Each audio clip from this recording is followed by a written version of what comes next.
Bronson, congratulations on your new exhibition on perspective here at Traver Gallery. We're thrilled to have the work in the gallery this month. This is your second solo show at the gallery. And I have to say, I think the work has evolved pretty amazingly since your last show. Can you share a little bit about what you've been working on for this exhibition? Yeah, absolutely. Thank you for having me. It's a pleasure to be here again. I think when you said evolution, that's really a huge part of this, is that I think back to like 8 years ago when I had this idea, which was to try and paint these long exposure images and try to capture something that was moving and changing over time in a single image. And that was sort of like the seed. And it got me into making work and drawing and then painting and then eventually moving to these glass works.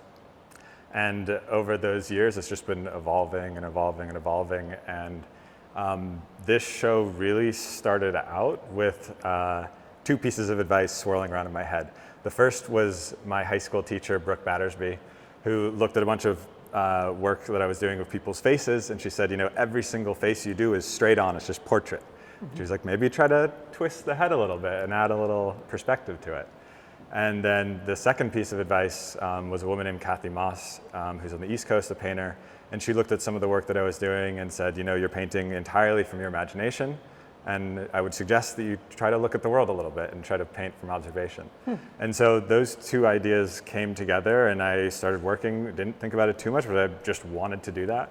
And so I started what you would call observational painting or figurative painting, and actually looking at these flower forms, which were really natural based on the work that I was doing before.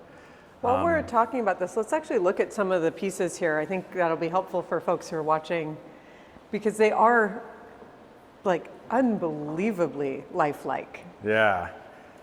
And so that the title On Perspective, it came from, if you just look at the definition of perspective, you'll see that it's the attempt at depicting three-dimensional forms in a two-dimensional space.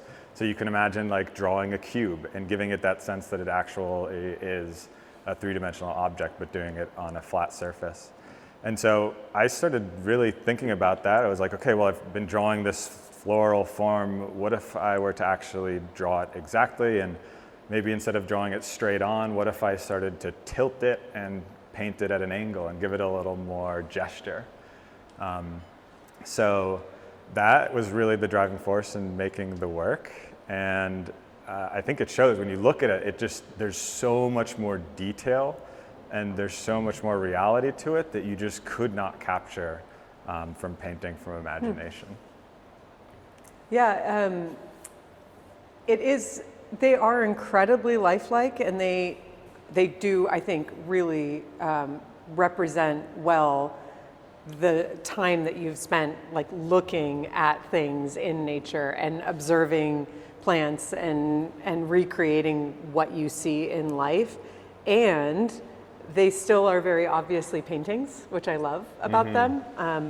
I think being able to see the brush stroke, to be able to see the paint on the glass, to be able to see actually a lot of your mark making, which isn't based in reality. I mean, there's a lot of line work in these pieces that goes to a little bit of abstraction, or, you know, how do you think about that when you're making the work?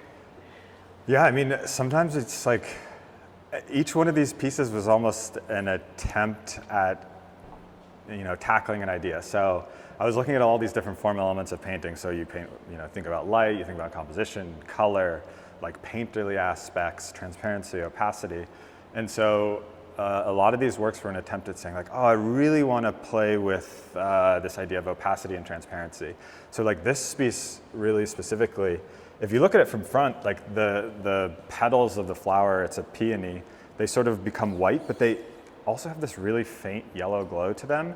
And what I did is inside some of the inner layers, when you actually come around it or look at it from above, you can see this like really luminous, bright yellow inside to it. And so that's a moment where I was really trying to tackle that idea and see how I could create that kind of glow within the flower. And then even in this piece, there's another idea, which is like, okay, can I take these eucalyptus vines and start to like wrap them around the flower? And so you can really sort of amplify the fact that I'm using three-dimensional space by doing that, making the viewer so aware that this is not a flat surface. Like paint is moving in and around the painting. Yeah, absolutely. Let's walk this way too. You said something about sort of capturing luminosity, and that called to mind to me these particular pieces where you're really playing with that sense of luminosity within the work. Yeah. And your approach to this is so interesting. I've never seen anything like it, and I'm not sure how well to represent on camera. I'm curious to see, but you're playing with polarizing filters. Yeah. Explain how you've done that and why you approach this work that way as opposed to using like just a darker glass or something. Yeah.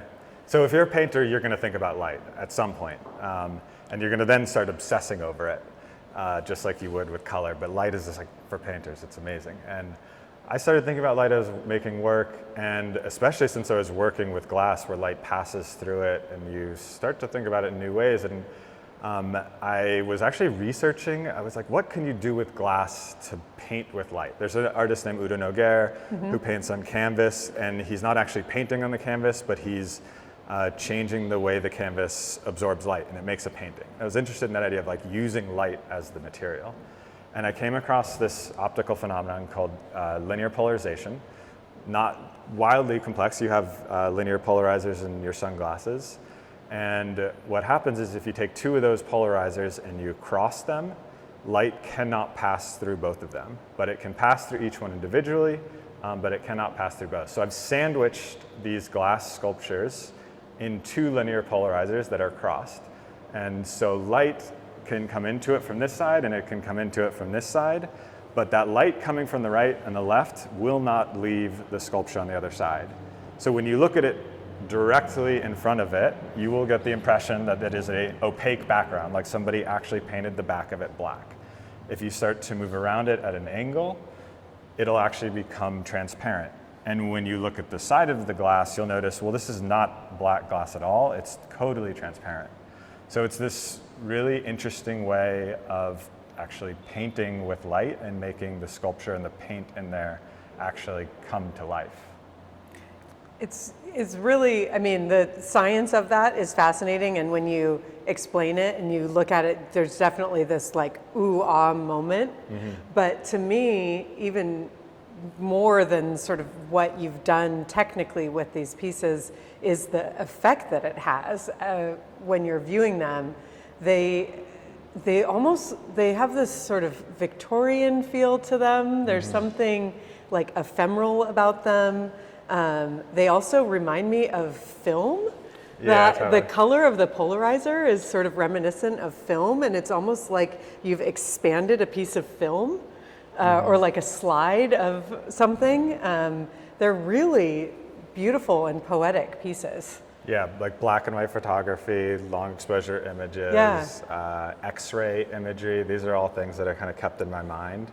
And with all those things, you have to be able, like, if you look at an X-ray image, it's just got that like luminous, but sort of like ephemeral imagery that's in there that's disappearing and emerging. And the medium of working with the polarizers allows me to do that. And it would not be possible if I just painted the back with black paint. Like it just would be a totally different effect. You wouldn't get that glow. So it allowed me to paint in a way that I absolutely could not paint without it. Yeah. We've talked a lot about technique. Can you talk a little bit about sort of your own sort of emotional process with making the work, or how you know, who you are as an artist and what it is that you're kind of expressing? Yeah, that's the hard part. I know. That's why you paint, is to try and get something out that you can't describe.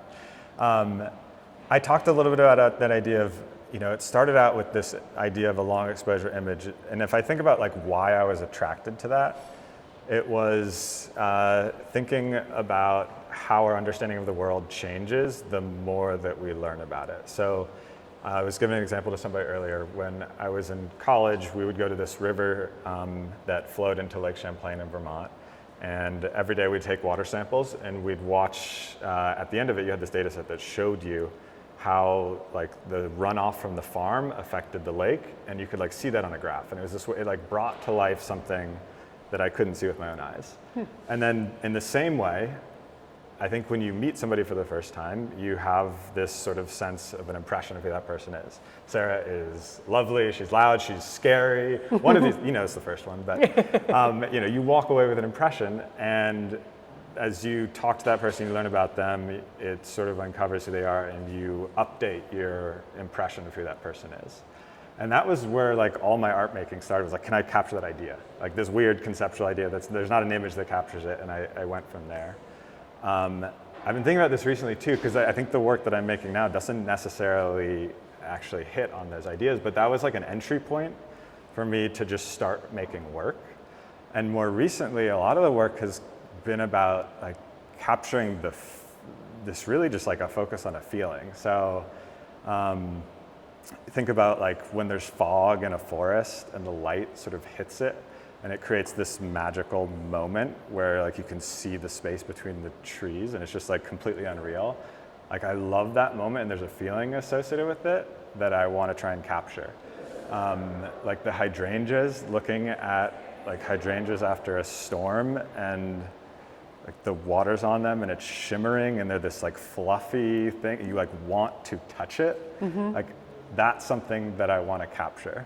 So it's really hard to describe in words, but it's these moments and these sort of like gut feelings that I get from things that I'm trying to capture in these paintings, and I'm using flowers as the subject matter because I think they have this huge range of like you can work with color, you can work with opacity, transparency, all these elements that you can play with to try and get those feelings. Well, I think you've been remarkably successful, and I think one of the things that I love so much about your work is that they are flowers, of course, and they're familiar things, but the way you capture them in your pieces is fleeting, is this fleeting thing where you're like, wait, that's that moment when that tulip petal is about to fall, and it's the most beautiful that tulip has ever been, and you know it's only just a thing that exists for just this tiny bit of time. And you managed to kind of capture that in the work, and I think it's really